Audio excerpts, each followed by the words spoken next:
Hello and welcome to the Capitol Report on NTD Television. I'm Steve Lance. Today, the New York Attorney General's office questioned former President Trump under oath, and Trump said that he refused to answer questions. The civil investigation is into his family's businesses. Trump said in a statement, "I decline to answer the questions under the rights and privileges afforded to every citizen under the United States Constitution." The Constitution's Fifth Amendment offers protection against self-incrimination. Trump said on Truth Social, "I once asked, if you're innocent, why are you taking the Fifth Amendment? Now I know the answer to that question." Republican lawmakers are calling on the Biden administration to show why the FBI raided former President Donald Trump's home. Congressman Michael Turner is on the House Intelligence Committee. He urged FBI Director Christopher Wray to hand over materials showing an evidentiary basis for the raid. Turner told Newsmax the evidence for such a raid would need to be, quote, actual national security threats. Congressman Chuck Fleischmann said failure to show probable cause for the warrant would permanently discredit the FBI and the Justice Department. Senator Rand Paul told Fox News earlier that he is not a fan of overusing impeachment, but he would not be surprised if an investigation led to the impeachment of the Attorney General. And if it warrants it, there's going to have to be a look at whether or not the Attorney General has misused his office for political purposes. Have they gone after a political opponent? Senator Bill Cassidy, who once voted to impeach President Trump, said in a statement, quote, "If this search was not justified, the motivations of those who authorized it should be investigated." And Senator Marco Rubio compared the FBI raid to what happens in totalitarian takeovers. This may all be shocking to most Americans, but the people I've lived around my entire life in Miami, they've seen all of this before. You see, many of them came to America fleeing Marxist dictatorships, governments that use the power of the state to criminalize the opposition. Rubio told Fox News that the next step would be to label those who complain about the raid as insurrectionists and then go after them. There are still many unanswered questions following the raid of former President Donald Trump's Mar-a-Lago estate. One of those looking for answers is Georgia Congresswoman Marjorie TaylorGreen, and she's here with us to discuss. Congresswoman Marjorie TaylorGreen, thank you so much for joining us. Thank you for having me. Congresswoman, the former president's home has been raided by the FBI. There still remain a lot of unanswered questions. What does this mean for the country moving forward? Well, I think everyone is shocked at what the FBI did at Mar-a-Lago. They came down there. They refused to allow Trump's attorney in the room. They refused to have staff in the room when they went through this raid. And the raid is unprecedented because it's never happened in American history, and it shouldn't have happened. All of the documents that were there at Mar-a-Lago were documents that the GSA had packed up from the White House. There was nothing in those documents and in those boxes that was of any concern and should be of any concern to the current administration, to the FBI, because President Trump hasn't done anything wrong. And I'd love to point out and make sure everyone remembers that this really started under the Obama White House when they wiretapped Trump Tower. And they have been coming after President Trump over and over and over again with many different things. And all of them have been lies and false accusations. And to follow up the day after they raided Mar-a-Lago with the FBI confiscating Congressman Scott Perry's cell phone, his personal cell phone, it is over the top and it's shocking, and this should not be happening. Congresswoman, what do you think that they're trying to achieve with all of this? Their number one goal, and it has been this way since day one, is to stop Donald J. Trump from being president of the United States. They tried to stop it the first time, and now they're doing everything in their power to prevent him from holding office again. They see the support that he has all over the country. His rallies terrify them because so many thousands and thousands of people always show up at every single rally. And they know, they see the writing on the wall. They know they're going to lose in November. They know the American people are furious with their failing policies, with the high inflation, high crime, wide open borders, the failure on the world stage, and us losing respect. And they're their nonstop pursuit to destroy American energy independence. These are all policy failures of the Democrats, but instead of changing course and trying to do the right things for America, they are headstrong and intent on destroying Donald J. Trump because they're terrified of a second term.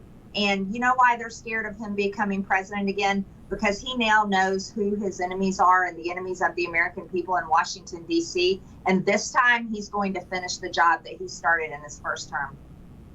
Before I let you go, Congresswoman, has there been a response to the raid of the former president's estate from the people in your district? Oh, people are shocked. People are so shocked. They're seriously terrified.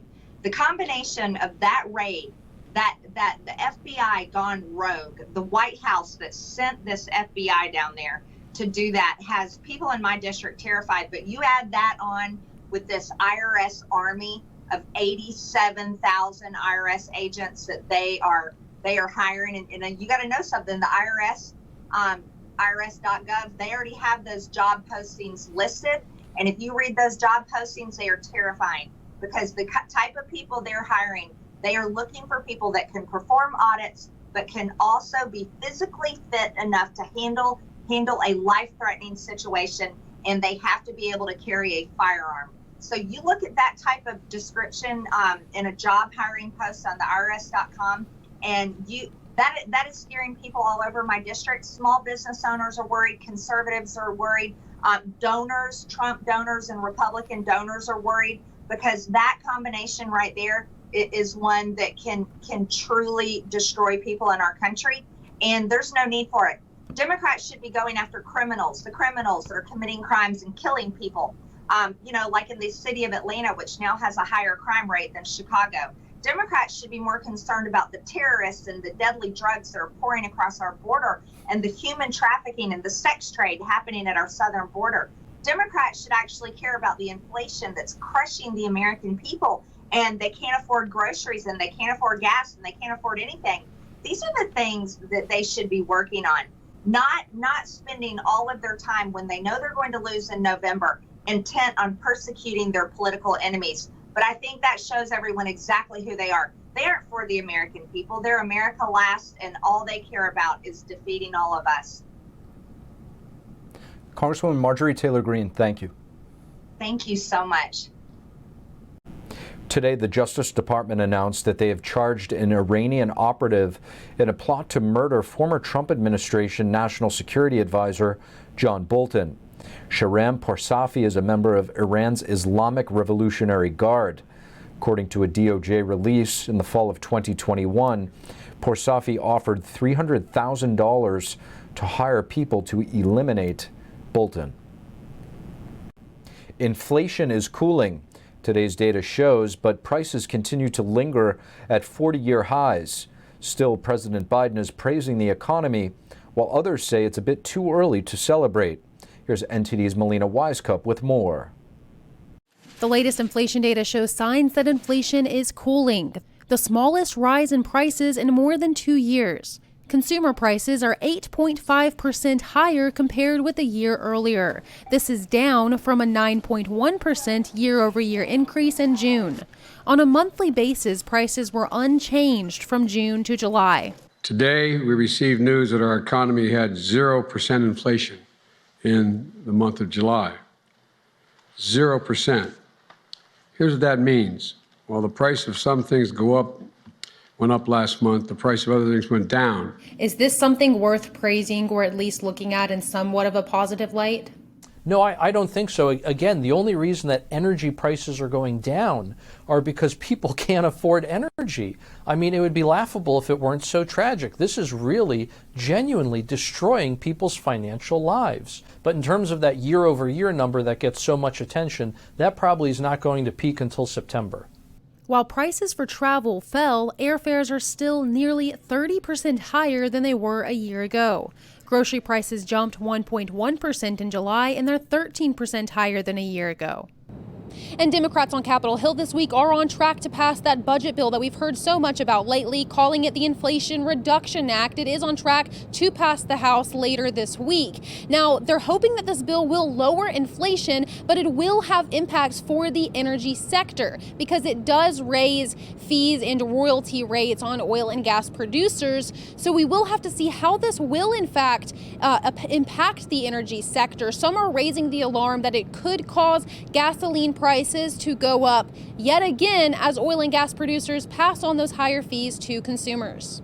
As for the Federal Reserve's role, analysts believe the Fed will continue to hike interest rates in the months ahead, and they may have a long way to go. To put the rate hikes in context of just how much further rates have to go, the last time inflation was this high, the Federal Reserve's key interest rate was about 13%, 10 full percentage points above where the rate is right now. In other words, we have 1,000 basis points to go before we are even in the ballpark of where we need to be for fighting this inflation and really getting it under control. But the Federal Reserve is still aiming for that soft landing as they continue to hike interest rates. Their next meeting is in September, where they will hike interest rates yet again. Reporting in Washington, D.C., Melina Weisskopf, NTD News. Nancy Pelosi recounting her Asia trip today, reiterating support for Taiwan. NTD's Iris Tao has more on her response to China's recent military drills and to Beijing's sanctions on her and her family following the trip. Amid threats from China, U.S. House Speaker Nancy Pelosi reiterating support for Taiwan. They're not keeping us from going to Taiwan. We will not allow China to isolate Taiwan. The remarks come just a week after the House Speaker led a high-profile visit to the democratically ruled island, over which Beijing launched its largest ever military drills encircling the region while lashing out at the U.S.